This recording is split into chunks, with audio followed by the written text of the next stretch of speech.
అంటే ఈయనకు పెద్ద పదవి ఇస్తాడంట.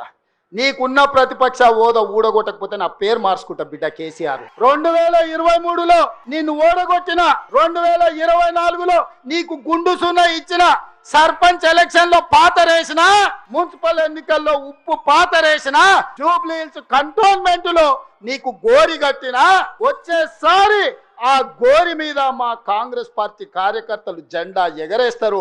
ఇదే నా సవాల్.